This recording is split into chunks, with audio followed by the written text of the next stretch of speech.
அனைவருக்கும் வணக்கம்.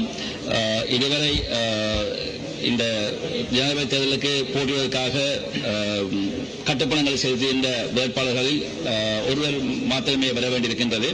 அந்த வகையிலே இன்னும் 13 நிமிடங்களிலே வேட்புமனுக்களை கையேற்கும் நடவடிக்கை நிறைவேற்றப்படும்.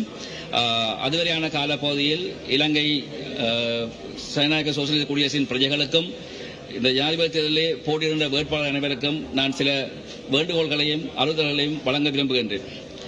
ஜனாதிபதி தேர்தலுக்காக 2024 ஜூலை மாதம் 26ஆம் தேதி தேர்தல் ஆணைக்குழுவினால் வெளியிடப்பட்ட பெயர் குறித்த நியமன பத்திரங்களை கோரும் அறிவித்தலுக்கு அமைய 2024 செப்டம்பர் மாதம் 21ஆம் தேதி நடத்தப்பட உள்ள ஜனாதிபதி தேர்தலுக்காக இன்று, அதாவது 2024 ஆகஸ்ட் மாதம் 15ஆம் தேதி பேருத்த நியமனங்களை கையேற்கும் சந்தர்ப்பத்தின் போது இதுவரை 39 வேட்பாளர்கள் தமது நியமன பத்திரங்களை கையெழுத்துள்ளார்கள் என்பதை தேர்தல் ஆணைக்குழு சார்பாக அறிவிக்கின்றேன். 1981ஆம் ஆண்டின் 15ஆம் இலக்க ஜனாதிபதி தேர்தல் சட்டத்தின் 5ஆம் பாகத்தின் 66A பிரிவிலிருந்து 75(7) வரையான தவறுகள் தொடர்பாகவும் தேர்தல் சட்டத்தின் 90 மற்றும் 91ஆம் பிரிவுகளில் காட்டப்பட்டுள்ள தேர்தல் மனுக்கள் தொடர்பாகவும் அதேபோன்று அரசு சொத்துக்கள் முறையற்ற பாவனை தொடர்பில் தேர்தல் ஆணைக்குழுவினால் 2024 ஜூலை மாதம் 26ஆம் தேதி வெளியிடப்பட்ட 2394/56 இலக்கம் கொண்ட அதிவிசேட வர்த்தமானில் குறிப்பிட்டுள்ள கட்டைகள் தொடர்பாகவும் இங்கு கூடியிருக்கின்ற உங்கள் அனைவரதும் மற்றும் இலங்கையின் அனைத்து பிரஜைகளின் கவனத்துக்கு கொண்டு வர விரும்புகின்றேன். ஜனாதிபதி தேர்தல்கள் சட்டத்தின் 74ஆம் பிரிவின் கீழ் பெயர் குறித்த நியமன தினம் தொடக்கம் வாக்கெடுப்பு நிறைவடையும் வரை வேட்பாளர் ஒருவரை தேர்ந்தெடுப்பதற்கான வாய்ப்புகளை அதிகரிப்பதற்காக அல்லது மற்றொரு வேட்பாளரை பாதிப்பு கொடுப்பதற்காக துண்டு பிரசுரங்கள் மற்றும் ஏனையவற்றை காட்சிப்படுத்தல் மற்றும் விநியோகித்தல் தொடர்பான சட்ட ஏற்பாடுகள் தொடர்பாக அனைத்து வேட்பாளர்களிடம் ஆதரவாளர்களிடம் தயவான கவனம் ஈர்க்கப்படுகின்றது. இந்த சட்டத்தின் நடைமுறைப்படுத்துவதற்கு தேவையான அறிவுறுத்தல்கள் ஏற்கனவே போலீஸ் மா அதிபர் அவர்களுக்கு வழங்கப்பட்டுள்ளது. தேர்தல் பிரச்சார அறிவித்தல்கள் அல்லது வேறு விதம் ஒன்றிலான பிரச்சார உருவப்படங்கள் அல்லது அதுபோன்ற சித்திரங்கள், தேர்தல் சின்னங்கள், கொடிகள், பதாதைகள் போன்றவற்றை கூட்டம் நடத்தப்பட உள்ள தினமொன்றின் அந்த இடத்திற்கு அருகில் அல்லது அந்த இடத்தில் முறையான அடிப்படை அனுமதி பெற்றுக் கொள்ளப்பட்ட அறிவித்தல் கொடுக்கப்பட்ட தேர்தல் அலுவலகங்களில் குறித்த வரையறைகளுக்கு உட்பட்டதாக மாத்திரமே காட்சிப்படுத்த முடியும். பெயர் கொடுத்த நியமன தினத்திலிருந்து ஜனாதிபதி தேர்தல் முடிவடைந்து ஒரு வாரம் முடியும் வரை ஊர்வலங்கள் செல்வது தடை செய்யப்பட்டுள்ளது. இவ்வாறான சட்டமுறையற்ற ஊர்வலங்களை நடத்துவதனை போன்ற அவ்வாறான சந்தர்ப்பங்களை காணொலி எடுத்து நீதிமன்றத்திற்கு அறிக்கையிடுவதற்கும் போலீசாரினால் நடவடிக்கை எடுக்கப்படும். ஒலிபெருக்கி இயந்திரங்கள் போலீசாரின் அனுமதியுடன் மாத்திரம் பயன்படுத்தப்படுதல் வேண்டும். வாக்கை பெற்றுக் கொள்வதற்காக உபசாரம் செய்தல், லஞ்சம் வழங்குதல், தகாத செல்வாக்கு என்பன ஊழல் செயற்பாடுகளாக கருதப்படும். சமய நிகழ்ச்சி திட்டங்கள் ஊடாக அல்லது வணக்கத்தினங்களுள் நடத்தப்படுகின்ற கூட்டங்களில் ஊடக காட்சி வேட்பாளர்கள் ஊக்குவிப்பு தகாத செயல்களாக கொள்ளப்படும். அரசாங்க அமைச்சுக்கள், திணைக்களங்கள் போன்ற அரச கூட்டுத்தாபனங்கள், வங்கிகள், சபைகள், நியதி சட்ட நிறுவனங்களும், மாகாண சபைகள் மற்றும் உள்ளூர் அதிகார சபை போன்ற அனைத்தும் அரசு நிறுவனங்களாக கருதப்படுகின்றன.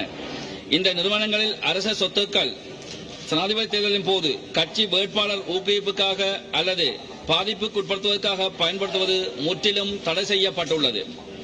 அரசியல் உரிமையற்ற எந்த ஒரு அலுவலருக்கும் ஜனாதிபதி தேர்தலுக்குரிய வாக்கை பிரயோகித்தல் தவிர வேறு எந்த அரசியல் ரீதியான செயற்பாடுகளிலும் ஈடுபட முடியாது.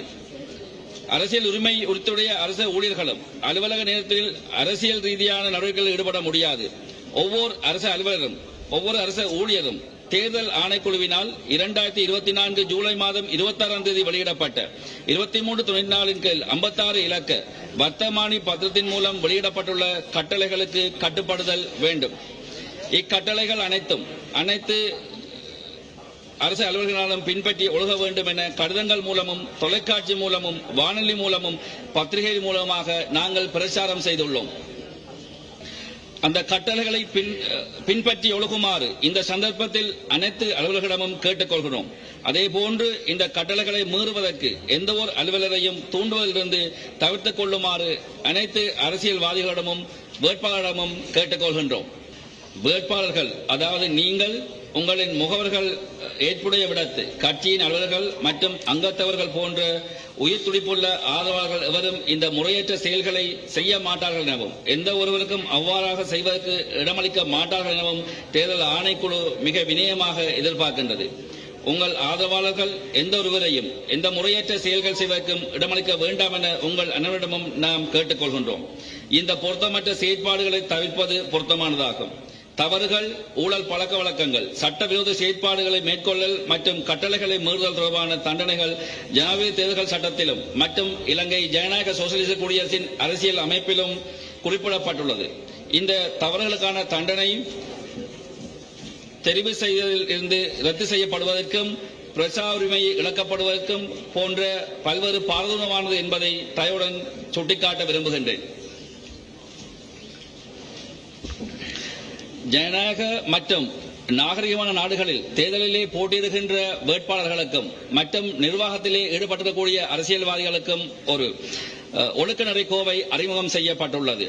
அதற்கமைய எமது அரசியல் ஜாப்புக்கும் ஏற்ப அண்மை காலமாக வேட்பாளர்கள் மற்றும் அரசியல்வாதிகளுக்காக ஒழுக்க கோவையினை நாமும் அறிமுகம் செய்துள்ளோம்.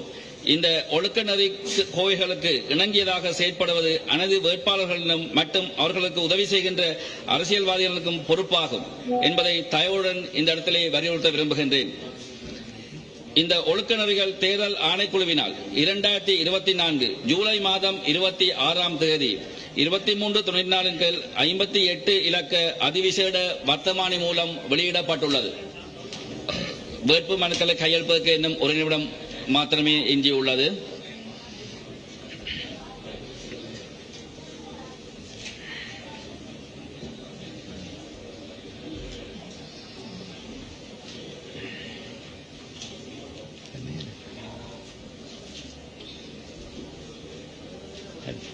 வேட்புமனுக்களை கையேற்கும் நிகழ்வு இத்துடன் நிறைவுறுத்தப்படுகின்றது.